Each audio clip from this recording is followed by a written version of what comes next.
Assalamualaikum warahmatullahi wabarakatuh. Perkenalkan, kami dari kelompok 5 PLP1 pengenalan lingkungan persekolahan di SDN Susukan 02. Perkenalkan, nama saya Dimas Anggireksa. Nama saya Aulia Rika Rahmani. Nama saya Ria Agustin.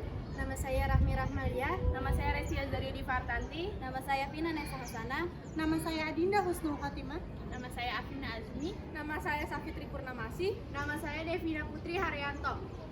Apakah ada kultur karakteristik khusus yang mungkin menjadi kultur atau ciri khas dari SDN 02 Susukan ini, Bu? Oh iya, ya kadang kami juga ciri khasnya tentunya setiap sekolah kadang ada yang sama juga ya. Tapi kalau ini ciri khasnya ya kadang kami menyiapkan juga yel-yel, susukan 2 seperti itu ya. Pembiasaan kami untuk salah satu mendisiplinkan anak sebelum masuk, kami berbaris dulu di depan kelas untuk mendisiplinkan ya. Nggak mungkin kalau misalnya baris ada di lapangan, jadi kami biasanya setiap hari Selasa ya, tidak baris di lapangan. Selasa, Kamis ya, itu kami sebelum masuk suka berbaris dulu di depan kelas. Itu salah satu teknik cara untuk mendisiplinkan siswa. Dan diadakan pembiasaan lain ya, menyambut anak datang ya. Pulangnya kami ya sama seperti itu, biasanya ada lagu-lagu kebangsaan ya di kelas-kelas untuk memotivasi cinta tanah air kepada anak-anak didik. Sebelumnya ini kan pembelajaran dilakukan daring ya, Bu. Lalu kemudian blended learning sehingga akhirnya bisa 100% tatap muka seperti sekarang. Ya, Apakah ada perbedaan yang signifikan antara guru sama mahasiswa nih, Bu, di ketiga pembelajaran tersebut? ya, sewaktu daring dengan luring yaitu sangat-sangat berbeda, karena kalau daring itu ya melalui jarak jauh, tidak langsung bertatap muka, tentunya beda. Misalnya kita selalu melakukan daring, itu anak kadang-kadang kalau kita pembelajaran melalui daring kurang mengenal, karena anak-anak ada yang tidak mengerti, tidak paham, dia malu bertanya seperti itu. Tapi kalau luring, kita berhadapan langsung, bertatap muka dengan anak, bisa tahu bagaimana itu anak, karakteristik anak seperti apa. Dan anak kalau misalnya kita mau ada pembelajaran tambahan untuk anak-anak yang kurang atau diremet, jadi kita lebih leluasa memberikan pelajaran terhadap anak, dan tentunya sangat berbeda sekali. Ibu, untuk mengetahui kinerja guru kan biasanya dilakukan supervisi, Bu. Nah, untuk supervisi ini dilakukan berapa kali, Bu, dalam jangka waktu 1 tahun atau dalam waktu 1 semester? Kalau 1 semester kami mengadakan supervisi ya, saya mengadakan supervisi guru-guru, baik itu supervisi dalam hal KBM mengajar atau supervisi administrasi guru-guru ya. Itu kami mengadakan setidaknya 2 kali dalam 1 tahun. Jadi ada 2 supervisi KBM, kami datang ke kelas ya, bagaimana teknik cara guru mengajar, situasi di kelas seperti apa ya, cara mengajarnya, alat peraganya, medianya, dan seperti itu. Yang kedua supervisi administrasi, jadi guru-guru menyiapkan administrasi. Nah, itu biasa kami mengadakan supervisi paling tidak semester 1, semester 2. Lalu Ibu, untuk implementasi peraturan dan tata tertib bagi peserta didik, apakah terdapat sanksi jika peserta didik melanggar tata tertib? Lalu biasanya sanksi apa yang diberikan, Ibu? Sanksi yang diberikan kepada murid siswa itu ya macam-macam, tergantung dari pelanggarannya. Pelanggarannya itu berat atau tidak yang dilakukan siswa, seperti itu. Kan dari tingkat ada yang ringan, sedang, berat, kan seperti itu kalau pelanggaran-pelanggaran. Kalau misalnya sering datang terlambat, kan sanksinya apa? Atau dia macam-macam ya, berkelahi, atau misalnya ada lagi yang berat, tawuran, merokok, itu ada tingkatannya.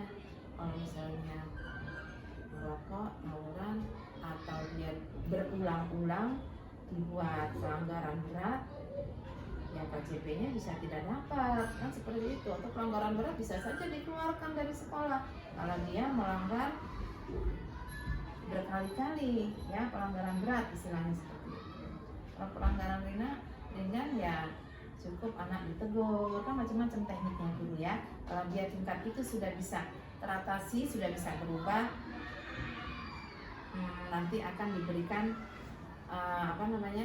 pelanggaran berikutnya, bukan pelanggaran, hukuman ya, tapi tidak hukuman fisik ya. Jika boleh kami tahu, ada kegiatan apa saja di SDN Susukan 2 ini? Kegiatannya cukup banyak. Kebetulan kita udah pernah juara, yaitu Eskul Pramuka juga sedang berjalan. Terus selanjutnya futsal juga ada, paskibra juga ada. Sama halnya tadi kakak udah lihat ya kak, yang kita latihan tadi itu adalah salah satu eskul yang kami ada di sini gitu. Jadi dengan pembimbingnya juga ada.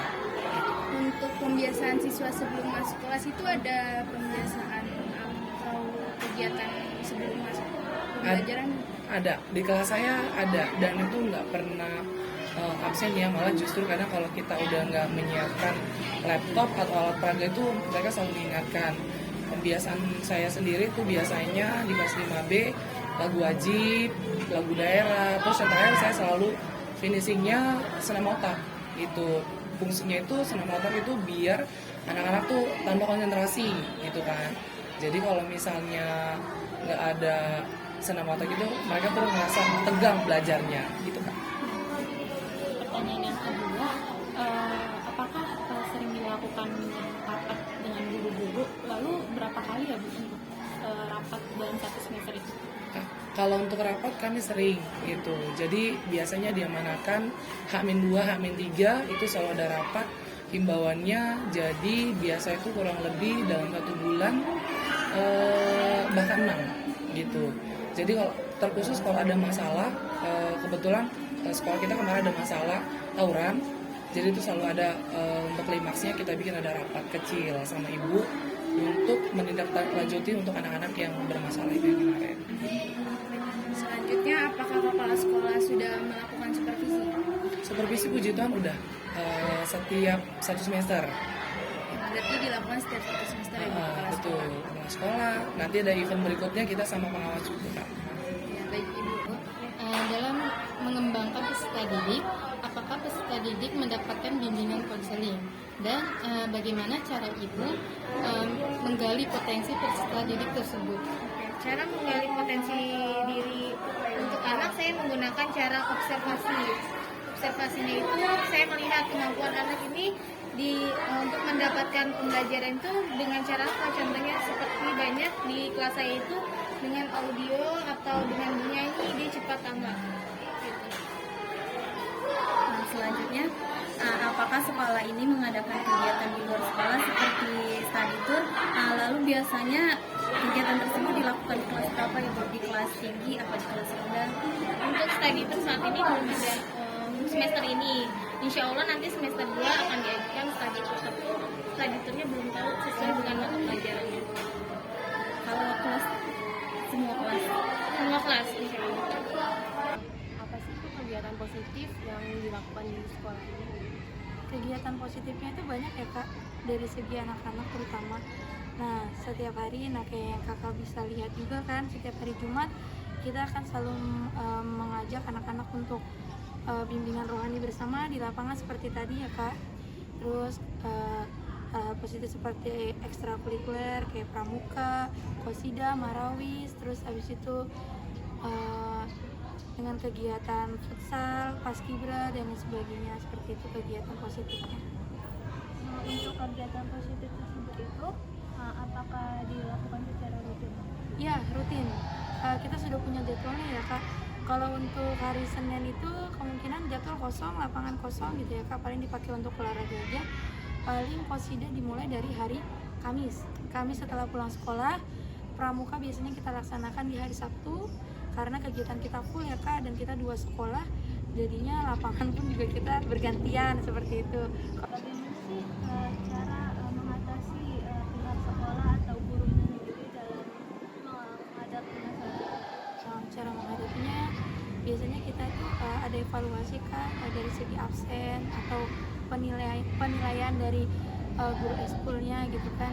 Lalu ditegaskan lagi ke anak-anak supaya lebih rajin lagi untuk ikut ekskul dan kegiatan positif yang ada di sekolah, dan dari tanggung jawab juga, dan kita pun juga sharing dengan orang tua supaya anak-anaknya juga disupport dan didukung untuk ikut ekskul.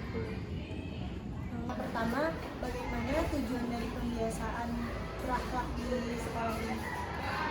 Tujuannya untuk memupuk anak-anak kita agar anak-anak kita bisa teratur, terus anak-anak kita bisa berkembang dengan baik, terus anak-anak kita juga bisa menjadikan anak-anak kita tuh yang kedepannya itu tahu istilahnya cinta tanah air, terus rajin beribadah. Baik, selanjutnya bagaimana peran ibu nih dalam penerapan pembiasaan dalam pembentukan karakter peserta didik? Oke, peran saya kan sebagai guru juga ya Mbak ya. Jadi guru itu juga sebagai fasilitator, juga motivator untuk anak-anak. Jadi ya selain kita memberikan arahan, kita juga bisa memfasilitasi anak-anak dengan adanya fasilitas yang ada di sekolah. Selanjutnya pertanyaannya, apa yang dilakukan jika siswa melanggar kebiasaan tersebut?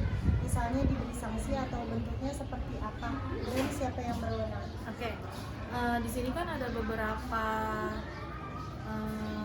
beberapa cara ya. Kita yang pertama ada upacara. Nah, bentuk kalau misalnya ada yang melanggar, dia datang terlambat atau misalnya ada keperluan, mungkin bisa orang tuanya juga sebelumnya memberikan kabar. Tapi kalau emang misalnya dia jalan kaki misalnya, ya berarti kan dia terlambat tuh ya, jadi mungkin dia tidak mengikuti upacara di luar gerbang. Nah, nanti setelah upacara selesai dia bisa dipisahkan dari barisan. Nah, mungkin nanti ada hukuman tersendiri, tergantung beda-beda juga sih gurunya. Kadang ada yang bisa misalnya mencari sampah-sampah kecil, bisa.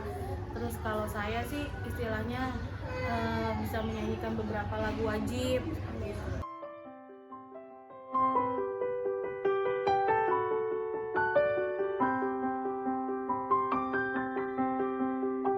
I close my eyes and I can see a world that's waiting up for me, that I call my own. Through the dark, through the door, through where no one's been before, but it feels like home. They can say it all sounds crazy. They can say I've lost my mind. I don't care, so call me crazy. We can live in a world that we design. 'Cause every night I lie in bed, the brightest colors fill my head. A million dreams are keeping me awake. Sekian laporan PLP 1 yang telah kelompok kami buat. Kurang lebihnya mohon maaf. Billahi taufiq wal hidayah. Wassalamualaikum warahmatullahi wabarakatuh. A million dreams is all it's gonna take.